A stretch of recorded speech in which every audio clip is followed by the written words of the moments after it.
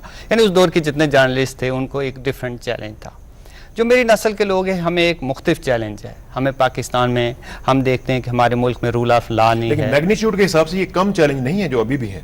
لیکن دیکھیے چیلنج میں فرق ہے. میرا پوائنٹ یہ ہے کہ آزادی حاصل کر لینا ایک بہت بڑا کام ہے, لیکن اس کو مینٹین کرنا اس سے بھی میں سمجھتا ہوں کہ جیگینٹک ٹاسک ہے, جو بہت ہی بڑا چیلنج سمجھتے ہوئے اس کو آگے لے کے جانا چاہیے. دیکھیں, یہ درست ہے کہ اس سے بڑا چیلنج ہے, لیکن اگر آپ پچھلے 10 سال پہ نظر ڈالیں, 10 سال پہلے جب 90s میں, ارلی 90s میں پاکستان کی پریس کی کیا حالت تھی, اور اس کے بعد جیسے یہاں سویلین کی گورنمنٹس آئی, جو ڈیموکریٹک گورنمنٹس تھی, الیکٹڈ گورنمنٹ تھی, ان کے خلاف جو ہے کرپشن جو انہوں نے کی, یا ملک میں جو بدعنوانی کی جو انہوں نے رواج ڈالا, اس کے خلاف یہی پریس کھڑا ہوا, اور اسی لیے سارے قصے کو بے نقاب کیا, جس کی وجہ سے وہ کافی وہ لوگ ڈسکریڈٹ ہوئے. ملک میں پھر ایک احتساب اور ایک نئی جمہوری روایات پروان چڑھنا شروع ہو گئی.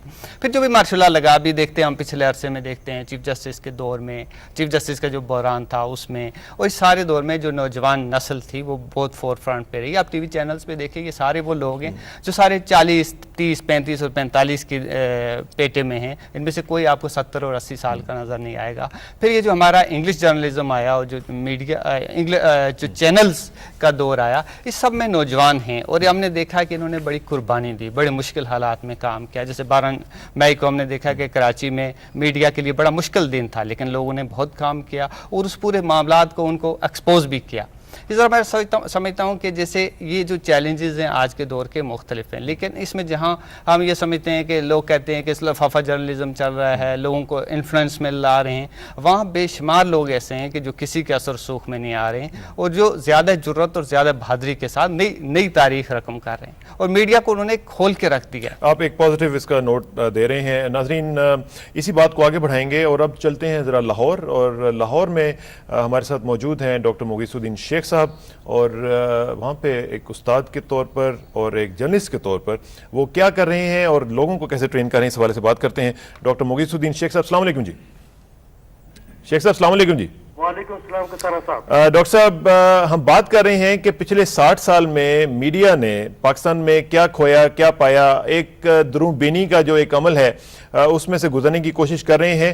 آپ استاد بھی ہیں, آپ کے پاس جرنلسٹ آتے بھی ہیں, آپ جرنلسٹ پروڈیوس بھی کرتے ہیں.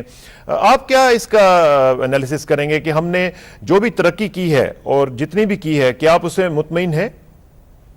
جی بڑا خوبصورت تجزیہ کیا ابھی ہارون رشید صاحب نے, میں دیکھ رہا تھا. جی میں اس ساری گفتگو کو صرف ایک جملے میں سمیٹنے کی کوشش کروں گا کہ پاکستان میں میڈیا کی ترقی کی صورتحال جو ہے نہ مایوس کن ہے نہ بہت زیادہ حوصلہ افزا, لیکن یہ ایک ایسا بنیادی سٹیپ ہے جس کی طرف ہارون صاحب نے اشارہ کیا کہ جہاں بے شمار شعبوں کے اندر پیچھے رہ گئے, یہ ایک ایسا شعبہ ہے جس کے اندر ہم آگے ہی بڑھے ہیں, ہمارے قدم پیچھے کی طرف نہیں گئے. اس کے اندر صحافیوں کی جدوجہد اور جہد مسلسل، ان کی قربانیاں، ان کا بھی عمل دخل شامل ہے، اور زمانے کے ساتھ بہنے کی جو ایک طلب ہوتی ہے اور زمانے کے ساتھ اپنے چلن کو بدلنے کے لیے جو ایک خواہش ہے ہمارے میڈیا کے لوگوں کی، اس کا بھی اس میں بہت عمل دخل ہے. تو میں اس لحاظ سے میں کہہ سکتا ہوں کہ I am not disappointed at آل.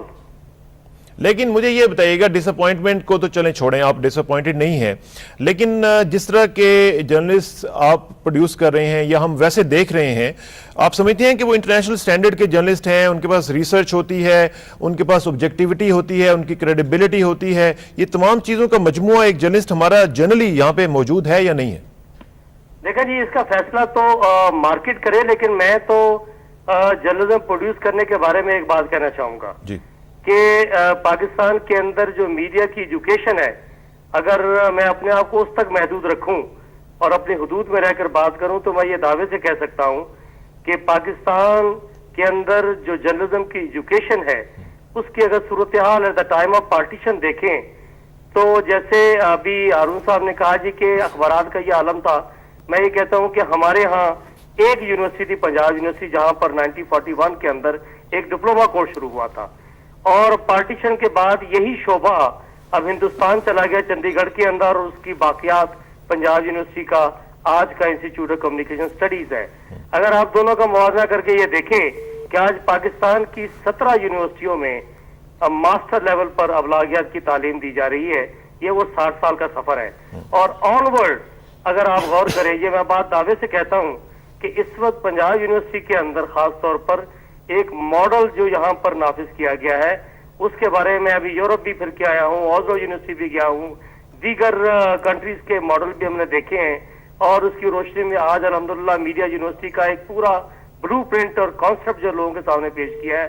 آج ہم چائنا کی کمیونیکیشن کی یونیورسٹی کو باقاعدہ ایڈوائس دیتے ہیں، آج ہم تہران کی یونیورسٹی آف نیوز کو باقاعدہ اکیڈمک ایڈوائس دیتے ہیں، آج ہم اوزلو اور ناروے کے اندر ایکسچینج پروگرام کے تحت وہاں جا کے پڑھاتے ہیں، اور وہاں کے لوگ یہاں پر اگلے مہینے یہاں پر ماسٹر پروگرام کی ریسرچ کرنے کے لیے پنجاب یونیورسٹی کے شعبے کو منتخب کر رہے ہیں.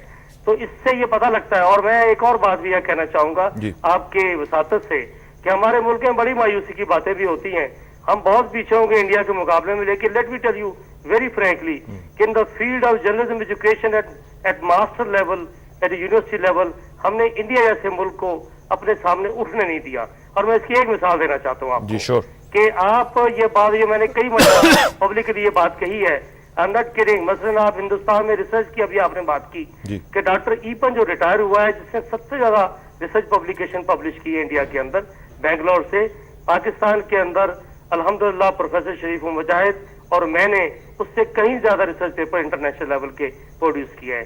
لیکن جو بات کہنے کی، آگے بڑھانے کی ہے، ہمارے ہاں یہ واحد یونیورسٹی جہاں پر شعبہ صحافت میں سمر ویکیشن نہیں ہوتی. ہم لوگ انٹرنشپ کروا رہے ہیں آج کل، ہم لوگ ایکسچینج پروگرام کے تحت اپنے اسٹوڈنٹس کو جرمنی بھیج رہے ہیں، جہاں پر ڈچ ولا کے ساتھ ہمارا ایم او یو سائن ہوا ہے کہ ہمارے لوگ براڈ کاسٹنگ کی وجہ کے ٹریننگ لے رہے ہیں. ہماری یہ صورتحال اس وقت یہ ہے کہ we are the only in the world کہ کارنر یونیورسٹی میں اور ییل یونیورسٹی کے اندر کوئی ڈپارٹمنٹ آف میس کمیونیکیشن نہیں ہے جہاں پر ان کی مادری زبان یا انگریزی زبان کے علاوہ کوئی اور انٹرنیشنل لینگویج پڑھائی جاتی ہو.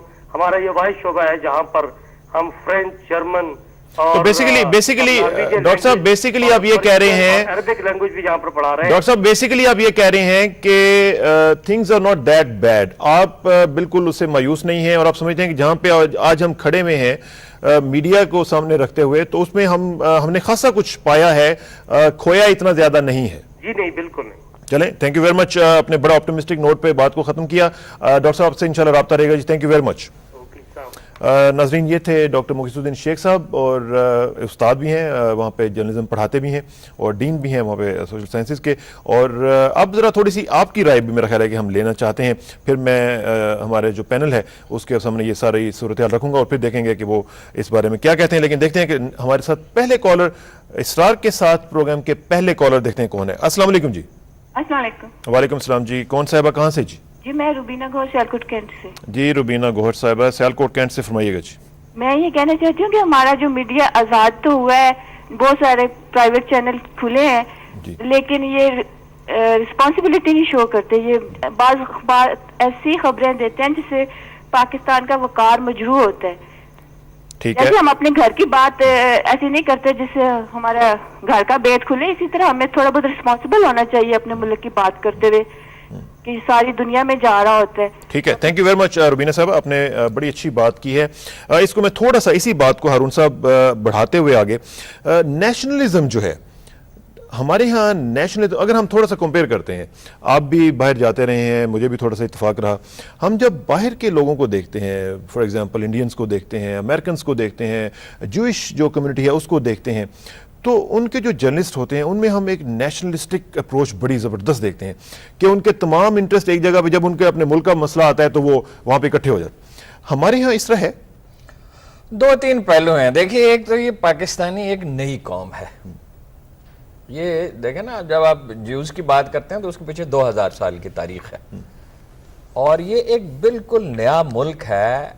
اور دوسرا پہلو اس کہ یہ قوم بننا کا عمل جو ہے وہ جاری ہے. یہ قوم ابھی بنی نہیں ہے. قائد اعظم نے ایک دفعہ کہا تھا کہ پاکستانیوں کو پورا پاکستانی بننے میں 1 صدی لگے گی, اور پاکستان کو پورا پاکستان بننے کے لیے 100 سال درکار ہے. قومیں اسی طرح بنتی ہیں دنیا میں ہمیشہ, یہ کوئی نئی بات نہیں ہے. اگرچہ ہمارے ہاں کچھ چونکہ حکمرانی کی 700 سال کی روایت ہے تو غیر ذمہ داری کا ایلیمنٹ بعض اوقات زیادہ. انڈیا کے حوالے سے کیا کہیں گے؟ بھی قوم نہیں ہے پھر اس کا مطلب؟ نہیں, وہ تو پہلے سے ایک ملک تھا. یعنی انڈین نیشنلزم جو ہے اس کو تو اگر آپ بہت قدیم سے نہ بھی شمار کریں اور شیواجی کے زمانے سے بھی شمار کریں تو یہ 18ویں صدی کا آغاز ہے نا. اور پھر کانگریس ہے, اس کی ڈیولپمنٹ ہے, پھر اس میں انڈسٹری میں ان کے لوگ تھے اور ادارے انہوں نے بنا لیے, پھر تعلیمی ادارے بہت اچھے تھے, پھر انٹرپشن اس میں نہیں. دوسری بات یہ ہے کہ پراپیگنڈے سے جرنلزم کی طرف جب بھی کوئی بھی ملک آئے گا, اور یہ صرف ہمارا تجربہ نہیں ہے, ترکی کا بہت بڑا تجربہ ہے, اس پہ کافی کام بھی ہوا ہے, تو اس میں غیر ذمہ داری کا ایلیمنٹ ضرور ہوگا. جب بھی کالوں کو آزادی مثال کے طور پہ ملی امریکہ میں, تو اس میں ہم دیکھتے ہیں کہ فوری طور پہ بہت غیر ذمہ داری کے واقعات ہوئے. اب اس میں تفصیل میں نہیں جانا چاہتا. ایک تو یہ ایک نئی قوم ہے. دوسرا, ہم پراپیگنڈے سے جرنلزم کی طرف جا رہے ہیں. ابھی جو ارشاد محمود صاحب کہہ رہے تھے, تو مجھے اسلام آباد کے بعد اخبار نویسوں کی میں سٹوریاں پڑھتا ہوں تو مجھے بڑا رشک محسوس ہوتا ہے. اس میں ایک نام بہت زیادہ ابھر کے سامنے آ گیا, انصار عباسی صاحب کا, لیکن اور لوگ ہیں. یہ آپ دیکھ رہے ہیں کہ کیسے اچھے تجزیے لوگ لکھ رہے ہیں اور بڑی اچھی انفارمیشن دے رہے ہیں. جرنلزم کی طرف جا رہے ہیں, اور یہ فطری ہوتا ہے کہ لوگ, ایک جذباتی تعلق ہوتا ہے, تعصبات ہوتے ہیں, گریجولی ہر ادارہ جو ہے وہ اوپر اٹھتا ہے. اور تیسری بات یہ ہے کہ واقعہ یہ ہے کہ ذمہ داری کے معیار سے بھی پچھلے 10-15 سال میں بہت فرق پڑا ہے. اور سب لوگ دیکھ سکتے ہیں, میں کسی کا نام نہیں لوں گا کسی ادارے کا, کہ یلو جرنلزم مر رہا ہے اور بہت سنسنی پیدا کرنے والے اخبار نویس پیچھے جا رہے ہیں. اس کی بجائے زیادہ ذمہ دارانہ رویہ اختیار لوگ ان کو ریجیکٹ کر رہے ہیں. میں اس کی ایک مثال آپ کو دیتا ہوں. مجھے گورنر پنجاب نے پوچھا ایک دفعہ, خالد مقبول صاحب نے, کہ آپ بتائیں کہ کون سے 10 اخبار نویس جو ہیں وہ انفلوئنس کرتے ہیں پبلک اوپینین کو. تو میں نے کہا میں آپ کو یہ بتا سکتا ہوں کون سے 10 آدمی پڑھے جاتے ہیں, میں اس پہ کوئی رائے نہیں دیتا, زیادہ پڑھے جاتے ہیں. اور اس میں سے ایک البتہ کاؤنٹر پروڈکٹیو ہے, میں اس کا نام نہیں لوں گا. تو انہوں نے فوراً اس کا نام لیا اور کہا کہ نام یہ تو سب لوگ جانتے ہیں. تو یہ جو, مگر یلو جرنلزم ویک ہوا ہے اور ذمہ داری کا احساس بڑھ رہا ہے. مگر یہ بات ٹھیک ہے, ذمہ داری کا احساس اس سے زیادہ ہونے چاہیے, اس لیے کہ غیر ذمہ داری آزادی کے عمل کو روکتی ہے. اس بات کو میں ایک چھوٹی سی بات کرنا چاہتا ہوں, اس میں اسٹیٹ بھی ذمہ دار ہے. دیکھیے, حکومتیں جو ہیں وہ اپنے معاملے میں تو بہت حساس ہیں. میں نے چودھری شجاعت صاحب سے, جہاں 3 وزیر بیٹھے ہوئے تھے اور آپ کے ڈپٹی منسٹر بھی تھے انفارمیشن سے, ان سے میں نے کہا کہ حکومت اپنے معاملے میں تو بڑی حساس ہے, مگر یہ انڈیا میں جب بعض لوگ جاتے ہیں, جانا چاہیے جرنلسٹوں کو, میں اس کے خلاف نہیں ہوں, اور بہت اس میں غیر ذمہ دار لوگ چلے جاتے ہیں اور اسٹیٹ کے خلاف بعض چیزیں لکھی جاتی ہیں, باہر سے بعض لوگوں کو پیسے ملتے ہیں, نام نہیں میں لوں گا کسی کو, بعض اداروں کو, بعض آرگنائزیشنز کو ملتے ہیں, اس کو آپ کیوں نہیں روکتے؟ یہ بھی ہے. مگر ایز اے ہول ہم ذمہ داری کی طرف جا رہے ہیں, اور قوم جس طرح ویجیلنٹ ہے, یہ عمل آگے بڑھتے چلے جائے. ناظرین, بات ہو رہی تھی آپٹیمزم کی, اور آپٹیمزم ہی کے حوالے سے اور ساتھ ساتھ نیشنلسٹک جو ٹینڈنسیز ہیں ان کے حوالے سے بھی ہم ذرا بات کرنا چاہ رہے ہیں, کیونکہ اکثر لوگوں کا یہ خیال ہے کہ ہم تھوڑا سا اس معاملے میں ذرا کمزور ہیں. ارشاد صاحب, کشمیر کے ساتھ آپ کا ایک بڑا لگاؤ ہے, آپ اس پہ لکھتے بھی رہتے ہیں. کشمیر کے حوالے سے بھی آپ کیا کہیں گے کہ جو ہمارا جرنلسٹ ہے ایک یہاں پہ, کسی بھی انگلش کا ہو یا اردو کا ہو, اس کی لیننگز جو ہیں وہ کیا گورنمنٹ کے پوائنٹ آف ویو کے ساتھ ٹو کر رہی ہوتی ہیں یا اس کا کوئی اپنا انڈیپینڈنٹ ویو ہوتا ہے؟ میں اس لیے پوچھ رہا ہوں کہ جب ہم انڈین جرنلسٹ کو دیکھتے ہیں تو وہ اپنی فارن پالیسی کے جتنے بھی معاملات ہیں ان کے اوپر وہ گورنمنٹ کو بیک کر رہے ہوتے ہیں. آپ سمجھتے ہیں کہ کیا ہمارے یہاں بھی دس از دا کیس؟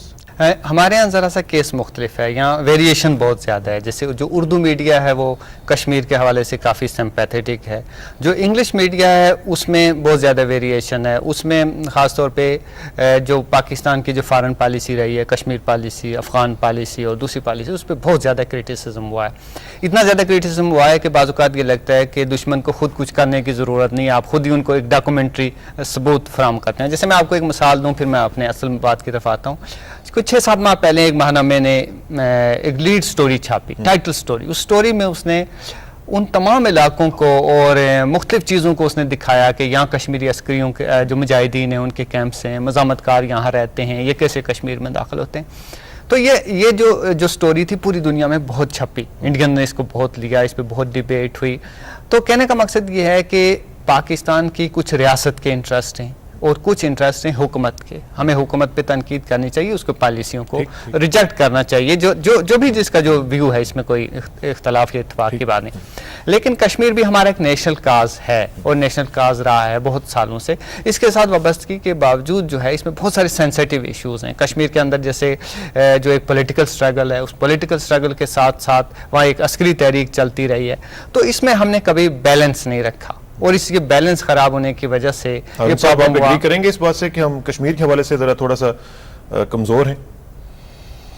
جی اس میں ایک تو میں وہی بات پھر دہراتا ہوں کہ قوموں کو بننے میں وقت لگتا ہے, قومی مزاج بننے میں, اٹیچ ہونے میں. بہت سے اس کے فیکٹرز ہیں, یہ ایک بڑی پیچیدہ بحث ہو جائے گی. مگر اس میں ایک تو امریکی انفلوئنس کافی ہے اور امریکیوں نے ہمارے انگلش میڈیا پہ بہت کام کیا ہے اور بعد میں اردو میڈیا پہ بھی کیا ہے. اور چنانچہ 14 اکتوبر کو 12 کو جنرل صاحب نے ٹیک اوور کیا جنرل مشرف نے, تو 14 کو جب امریکی سفیر کی ملاقات ہوئی تو انہوں نے جن چیزوں پہ زور دیا اس میں ایک فریڈم آف ایکسپریشن بھی تھا. امریکی سمجھتے تھے کہ ہمارے لیے اس میں کوئی تھریٹ نہیں, اگرچہ آپ میرا خیال ہے وہ پچھتا رہے ہوں گے اس پہ.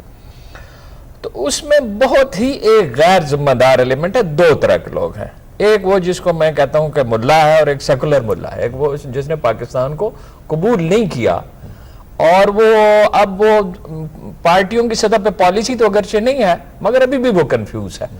اور کچھ ہمارے انگلش جرنلزم میں ایسا ایلیمنٹ ہے جو روس کے حامی تھے, پھر اچانک امریکہ کے حامی ہو گئے اور ان کو قومی تحریکوں سے اور پاکستان کے قومی مفادات سے کوئی خاص دلچسپی نہیں. بہت غیر ذمہ داری کا مظاہرہ. یعنی میں اختلاف کی بات نہیں کرتا, حکومت سے جتنا بھی اختلاف کریں اور نظریاتی اختلاف بھی جتنا مرضی کریں, مگر ریاست میں نے چودھری پرویز الہی صاحب سے کہا اور انہوں نے اس پہ ایگری کیا کہ 80 لوگ ایک ڈیلیگیشن میں ایک کانفرنس میں شرکت کے لیے امرتسر گئے اور اس میں 74 ایسے تھے کہ جن کے بارے میں شکایات آئیں, اور میں اس کی تفصیل میں نہیں جاننا چاہتا کیا شکایات آئیں. اور انہوں نے کہا کہ مجھے افسوس ہے کہ ایسا ہوا اور فلاں لوگوں نے اس کا مشورہ دیا تھا اور فلاں لوگ گئے تھے. ایک کچھ لابیز ہیں, انڈیا نے اس میں بڑا کام کیا ہے اور ہم نے اس پہ کام نہیں کیا. اسی کام کے حوالے سے میں تھوڑا سا ذرا بات کروں گا. پچھلے دنوں میں شاہ صاحب میں آپ کی طرف آتا ہوں. پچھلے دنوں میں ہارون صاحب ایک پرائیویٹ چینل نے ایک پروگرام کیا 60 سال کے حوالے سے, جس میں انڈیا اور پاکستان کے لوگ بھی بلائے ہوئے تھے. اس میں نے یہ دیکھا کہ انڈینز جو تھے they were more prepared اور وہ they were more aggressive, they were more nationalistic as compared to the Pakistanis there. وہاں پہ میں زیادہ تفصیل میں نہیں جانا چاہتا ہوں, لیکن جو اوور آل جو امپریشن بنا وہ یہ تھا کہ Indians actually one the debate. کیا ہم لوگ اس طرح پریپیئر نہیں ہو سکتے ہیں؟ کیا ہمارے اینکرز, کیا ہمارے جرنلسٹ جو ہیں وہ اس طرح پریپیئر نہیں ہو سکتے؟ گزارا یہ ہے کہ وہ ایک 60 سال کی تربیت ہے ڈیموکریسی میں. ویسے تو انڈین جو جوہر ہے نا, ان جو پوٹینشل ہے وہ پاکستان کا بہت زیادہ ہے. دیکھیے جب اندرا گاندھی نے ایمرجنسی لگائی تو لیٹ گئے سب اخبار نویس انڈیا کے, کوئی مزاحمت نہیں ہوئی قابل ذکر. ایک آدھ آدمی گرفتار ہوا اور چند لوگوں نے مطلب یہ حکومت کا سامنا کرنے کی کوشش کی. یہاں تو بہت قربانیاں دی گئی ہیں, لیکن بہرحال 60 سال کی ایک پختہ روایت ہے, آبادی بہت بڑی ہے, ادارے بہت. یہاں دیکھیے جب اخبار نکلے تھے تو کن لوگوں نے اخبار نکالے تھے؟ شروع میں ایک آدھ آدمی کے سوا سیٹ ہی تھے نا, نیم خواندہ قسم کے لوگ تھے. اور اخباروں میں ایک تو تربیت کا عمل نہیں ہوا. ایک دوسری چیز میں مجھے اندیشہ ہے, ڈیبیٹ کسی اور طرف نہ چلی جائے, ایک زبان سیکھنا جو دیکھیں ہمارا جرنلزم تو اصل میں اردو ہے نا, ہر عہد کی ایک زبان ہوتی ہے, ہمارے عہد کی زبان انگریزی ہے اور انگلش جرنلزم کی بڑی ضرورت ہے, میں اس کی اہمیت سے انکار نہیں کرتا, لیکن ہماری زبان تو ویسے اردو اس ہے کی جو زبان ہے وہ اور زبان تو پڑھائی نہیں جا رہی. منی مغیث صاحب نے, مجھے بڑی خوشی ہے جن چیزوں کا انہوں نے ذکر کیا میرے علم میں نہیں تھی اس طرح کا کوئی کام ہو رہا ہے, اور کراچی یونیورسٹی کا بھی میں نے دیکھا معیار بہت اچھا ہے, لیکن زبان پہ کوئی توجہ نہیں دی جا رہی ہے. اور ریسرچ پہ بھی ایسا مثلا اخباروں میں کوئی ٹریننگ کا, دیکھیے نا سارے انسان ایک ہی جیسے ہوتے ہیں, ہم نے اپنے بھی امریکی جرنلسٹوں کے ساتھ کام کیا, ہم نے بھی انہیں دیکھا کوئی ایسی غیر معمولی بات ہمیں کبھی نہیں لگی ان کے. بالکل صحیح, I agree with you. اب اگر ٹریننگ ہو جائے, لوگوں کی اگر تربیت ہو جائے, انڈیا میں بہت توجہ ان چیزوں پہ دی گئی ہے, ان کے فارن آفس نے توجہ دی ہے, اب کچھ ہمارے ہاں گریجولی کچھ اس طرف توجہ نہیں شروع ہے, لیکن ہم, میرا خیال ہے کہ کوئی ہمیں زیادہ عرصہ نہیں چاہیے انڈیا کے معیار پہ. اس میں دو باتیں میں ایڈ کرنا چاہوں گا جو ہارون صاحب نے بات کی. ایک تو ہمارے پاکستان میں ایک پرابلم یہ ہے کہ جو ہمارا جرنلسٹ ہے اس کو اتنی زیادہ ایکسیس نہیں ہے گورنمنٹ میں, اور جو ادارے ہیں ان میں اتنی ایکسیس نہیں ہے. جو اس کے مقابلے میں اگر کوئی فارن جرنلسٹ آ جائے تو وہ ٹاپ پہ پہنچ سکتا ہے, چند منٹوں میں اور چند گھنٹوں میں اس کو ساری ایکسیس مل جاتی ہے, ساری انفارمیشن مل جاتی ہے. تو انڈیا میں جو میں نے چیز دیکھی, میں کئی دفعہ انڈیا گیا ہوں, وہاں گورنمنٹ کے لوگ اویلیبل ہیں. ایک جونیئر سا جرنلسٹ وہ کہتا ہے کہ میں نیشنل سیکورٹی ایڈوائزر سے ملا ہوں, اور وہ کہتے ہیں کہ جی ہم فارن سیکرٹری سے ملے اور ہم نے 2 گھنٹے ان سے یہ بات ڈسکس کی ہے. تو جو ایکسیس کا لیول انڈیا میں ہے وہ یہاں نہیں, اس کی وجہ سے وہ لوگ انفارمیشن شیئرنگ جو ہے وہ سمجھتے ہیں کہ انفارمیشن شیئرنگ ہو رہی ہے, اس شیئرنگ کی وجہ سے وہ بہت زیادہ بعض اوقات اسٹیٹ کی لائن کو ٹو بھی کرتے ہیں اور اس کو سپورٹ بھی کرتے ہیں آن نیشنل انٹرسٹ.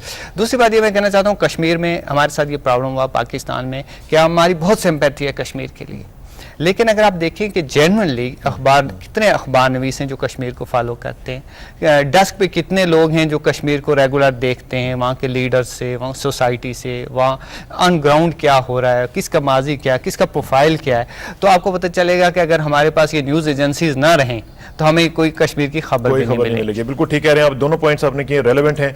ناظرین اسی بات کو ذرا آگے بڑھائیں گے, دوسرا ایک پوائنٹ آف ویو لیتے ہیں, واپس چلتے ہیں لاہور اور بات کرتے ہیں روزنامہ پاکستان کے ایڈیٹر جناب چیف ایڈیٹر ایکچولی مجیب الرحمان شامی صاحب کے ساتھ, اور ان سے بات کرتے ہیں. شامی صاحب السلام علیکم. جی شامی صاحب السلام علیکم. وعلیکم السلام جناب. شامی صاحب بات کر رہے ہیں پاکستان کے میڈیا کے حوالے سے, ایک اس کا انالیسس کرنے کی کوشش کر رہے ہیں. ہارون رشید صاحب اور ارشاد محمود صاحب ہمارے ساتھ اسٹوڈیوز میں تشریف رکھتے ہیں.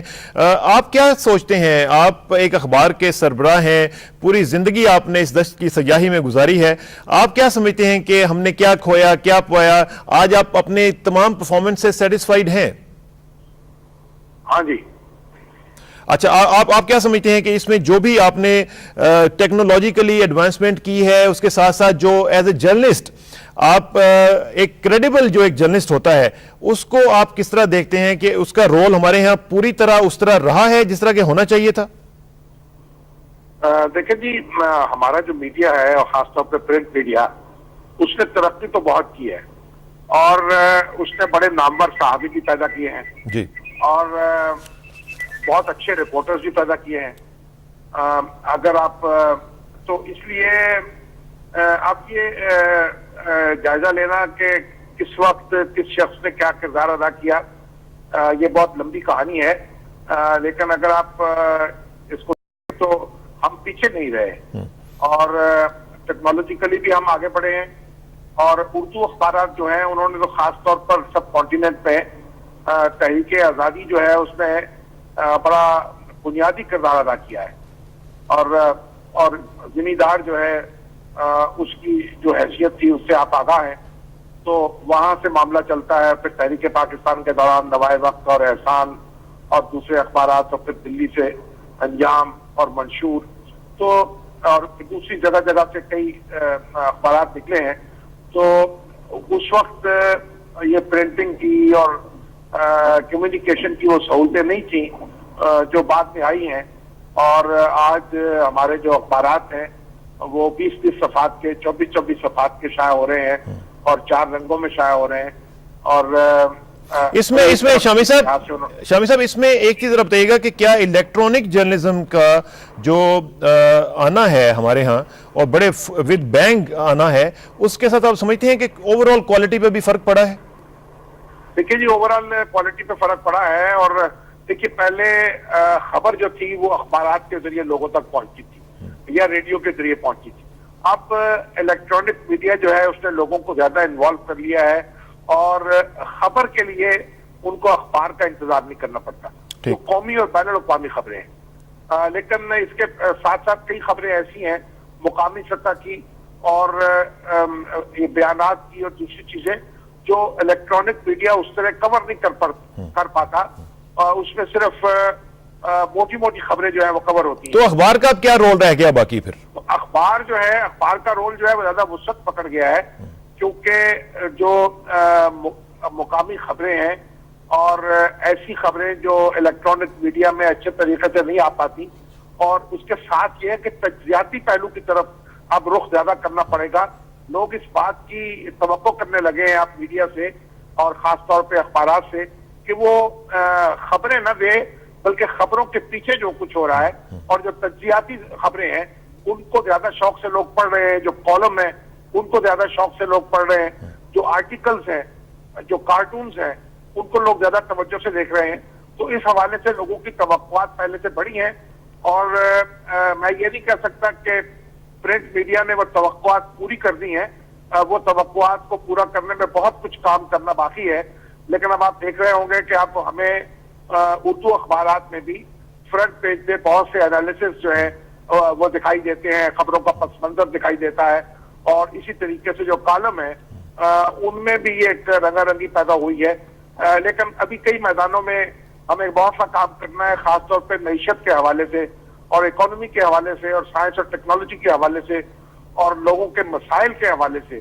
میرا خیال ہے کہ بہت کام کرنے کی گنجائش باقی ہے. چلیں اللہ کرے کہ شامی صاحب یہ کام ہم کر سکیں، اور جو ایک وینگ گارڈ کا رول جو ہے، ہراول دستے کا رول ہے ایز اے جرنلسٹ، وہ سب لوگ ادا کر سکیں. تھینک یو ویری مچ، آپ کا بہت شکریہ.